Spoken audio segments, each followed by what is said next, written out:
আশা করি সকলে ভালো আছেন। কৃষি কথা ইউটিউব চ্যানেলের পক্ষ থেকে সবার জন্য রইল আন্তরিক শুভেচ্ছা এবং অভিনন্দন। তো আমরা এখন রাকসা একটা আমের মাঠে এখন আমের বাগানে অবস্থান করছি। এখানে আম্রপালির একটা বাগান, এই বাগানের বয়স হচ্ছে 5 থেকে 7 বছরের মধ্যে হবে। তো বাগানের ফ্রুট ব্যাগিং, যেটা দেখি একটা ব্যাগ, এই ব্যাগ আপনারা অনেকেই পরিচিত থাকবেন এবং জেনে থাকবেন যে এই ব্যাগটা যদি আমি ব্যবহার করি, এই ব্যাগের কিছু উপকারিতা রয়েছে। আমের এই সময়টা কি হয় যে মাছি পোকার ব্যাপক হারে আক্রমণ হয়। আম আমার উপরে দেখতে ভালোই লাগে, কিন্তু ভিতরে মাছি পোকাকে ছিদ্র করে দেখা যাচ্ছে আম যখন ম্যাচিউর হয়ে গেল আমি পেরে ভিতরে দেখা যায় পোকা। এই পোকাটা দমন করার সবচেয়ে সহজ পদ্ধতি হচ্ছে আমের ব্যাগিং এবং নিরাপদ পদ্ধতি। এটা বিষ প্রয়োগ করে মাছি পোকার দমন কিন্তু 100% কোনো ক্রমেই সম্ভব না, কিছু পোকা থেকেই যায়। তারপরেও কিন্তু অনেক সময় যে পোকা যে সময় আসে সেই সময় আমি স্প্রেটা করতে পারছি না, পরবর্তীতে অন্য বাগান থেকেও পোকা চলে আসতে পারে। বিভিন্ন ভাবে কিন্তু এই মাছি পোকাটাকে আমরা দমন করতে পারি না। তো আপনারা যদি এই ব্যাগিং এর মাধ্যমে ব্যাগিং করতে পারেন তাহলে কিন্তু মাছি পোকাটা সহসাই দমন করা যাবে। এছাড়া আরেকটা হচ্ছে আমের যে অ্যানথ্রাকনোজ রোগ হয়, আমের গায়ে যে পচনগুলো সৃষ্টি হয়, এই ব্যাগ দিলে কিন্তু অনেক সময় এই পচনটা আমার নির্মূল হয়ে যায়। তার জন্য অতিরিক্ত কোনো স্প্রে করার, বালানাশক স্প্রে করার প্রয়োজন হয় না। আর একটা হচ্ছে কি যে আমের কালারটা এত সুন্দর হয় যে আপনার বাজার মূল্য আমের অনেক বেড়ে যায় এই ব্যাগিং এর মাধ্যমে। আরেকটা হচ্ছে যে এখন আমাদের অনেক সময় শিলাবৃষ্টি হয়, শিলাবৃষ্টির ফলে কি ডাইরেক্ট যে শিলটা পড়ে সেটা যদি আপনার আমের পরে পড়ে কিন্তু সেখানে ক্ষত হয়ে যায় এবং সেখানে রোগের সৃষ্টি হয়, পরবর্তীতে আমের কিন্তু বাজার মূল্য পাওয়া যায় না। তো এই ব্যাগিং যদি করা থাকে তাহলে শিলাবৃষ্টির হাত থেকেও কিন্তু আমি আমকে রক্ষা করতে পারি। শিল ডাইরেক্ট ব্যাগের পরে যদি পড়ে তাহলে আমটা আপনার সুরক্ষিত থাকবে। তো এই ছিল আমের মোটামুটি ব্যাগিং এর উপকারিতা। এবারে আমি যে এই ব্যাগটা আপনার ইস্পাহানি কোম্পানি তৈরি করছে এবং এটা অনলাইনেও পাবেন আপনি বিভিন্ন সময়। এখানে মোবাইল নাম্বার আমি স্ক্রিনে দিয়ে দেবো, আপনারা দেখে আপনার ব্যাগগুলো ক্রয় করতে পারবেন। আপনার যাদের ছাদের বাগান আছে বা ছোট ছোট আমের গাছ আছে, বাড়িতে শখ করে লাগিয়েছেন, আম পোকার কারণে খেতে পারছেন না, বিশেষ করে বাড়ি লেট ভ্যারাইটিস যে আমগুলো আছে, বাড়ি আম, চার, তারপরে গৌরমতি আম, আপনার আম্রপালি, ফজলি, এই আশিনা, এই জাতীয় আমের কিন্তু ব্যাগিং করলে আপনার 100% আমটাকে নিরাপদ রাখতে পারবেন। এই আমটা আপনার বিদেশেও রপ্তানি করতে পারবেন। দেখেন ব্যাগের ভিতরে একটা কার্বনের রঙের একটা কাগজ দেওয়া আছে এবং বাইরে একটা এই যে সিমেন্টের বস্তার মতো মানে বাঁশ কাগজের মতো একটা প্রলেপ দেওয়া আছে এটা। তো এই ব্যাগটা আমাদের এই পাশে কি আছে, একটা হ্যান্ডেলের মতো আছে, এর ভিতরে একটা লোহার তার দেওয়া আছে।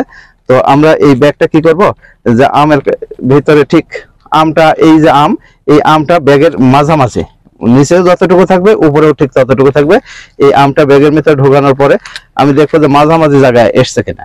যদি মাঝামাঝি জায়গায় এসে থাকে তাহলে এই পাটটা আমরা সুন্দর করে একটু মুড়িয়ে নেব, এই পাশে মুড়িয়ে নেব, এই পাশেও ঠিক একই রকম ভাবে মোড়াবো। এইভাবে আমরা দেখেন আপনারা ব্যাগের এই মাথাগুলো মোড়া দিচ্ছে, এই পাশে মোড়া দিলাম। এই পাশে মোড়া দেওয়ার পর এই যে সাইডে যে ইয়েটা আছে, তারের যে দণ্ডটা আছে এইটা বা যে ইয়েটা আছে, এটা আমরা এইভাবে একটু পেঁচাই দেবো, এর সাথে পেঁচাই দেব, সুন্দর করে পেঁচাই দিলাম। তাই দেখেন আমটা ঠিক এই জায়গায় আছে, ব্যাগিং কিন্তু হয়ে গেল। এই আমটা কিন্তু একবার পরিবেশ সম্মত হবে এবং হচ্ছে নিরাপদ হবে, যেটা আমরা কৃষি বিভাগ থেকে বারবার বলছি যে নিরাপদ ফসল উৎপাদন, নিরাপদ ফল উৎপাদন, তারই একটা কৌশল হচ্ছে আমের ফ্রুট ব্যাগিং। এই আমের ব্যাগিং যদি আমরা ঠিক মতো করতে পারি তাহলে কিন্তু আমরা এই পোকার হাত থেকে যেমন রক্ষা করতে পারবো এবং ফসলটা আমার নিরাপদ হবে, এটা কিন্তু স্বাস্থ্যসম্মত হবে।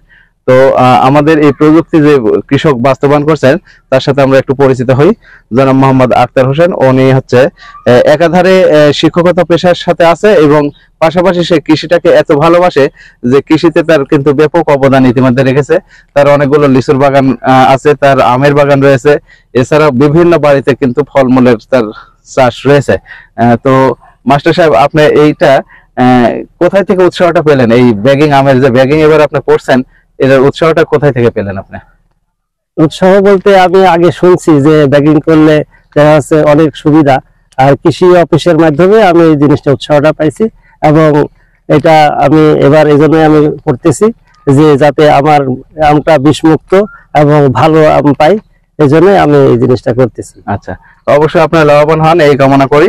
আর একটা জিনিস, আপনার যে ব্যাগিং আপনাকে তো আমি দেখালাম, আপনি একটা এবার নিজে একটা হাতে একটা ব্যাগিং আমি একটা ব্যাগ ভরেন তো। অনেক সময় দেখা যায় ছোট আম যদি হয়, আমের সাইজ যদি 250 গ্রাম হয় বা 200 গ্রাম হয়, তাহলে কিন্তু এখানে যেরকম দুইটা আম আছে, এক ব্যাগে কিন্তু আপনারা দুইটা আমি কিন্তু একই ব্যাগের মধ্যে তো দেন। এটা দেখি আপনি যদি এইভাবে একটু দেন, আপনি দেন, সমস্যা নেই। তাহলে এইভাবে আমরা তাহলে এই সাইডটা গুছাবো, এই সাইডটা দিয়ে তারপর এটাকে পেঁচ দিয়ে দেব শক্ত করে পেঁচ দিয়ে আমটাকে মিডল পয়েন্টে রাখবো। হ্যাঁ, আমটা ব্যাগের মাঝখানে থাকবে। দুইটা আম একসাথে কিন্তু ব্যাগিংটা হয়ে গেল। এটা আপনারা লক্ষ্য করছেন যে দুইটা আম একসাথে ব্যাগ হয়ে গেল।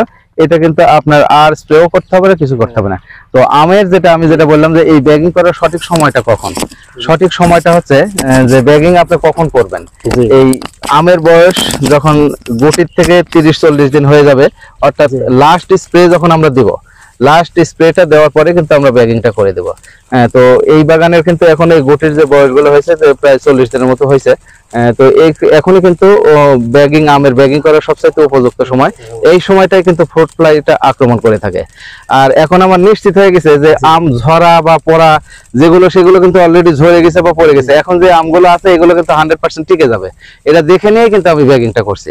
তো এখানে লস হওয়ার কোনো সম্ভাবনা নাই, সম্পূর্ণটাই লাভ। এবং সবচেয়ে বড় বিষয় যেটা, সেটা হচ্ছে নিরাপদ উপায়ে আমি একটা ফল উৎপাদন করলাম, এবং এটা অবশ্যই আপনার খেতেও সুস্বাদু হবে এবং বাণিজ্যিকভাবেও লাভবান হবেন। ধন্যবাদ সবাইকে।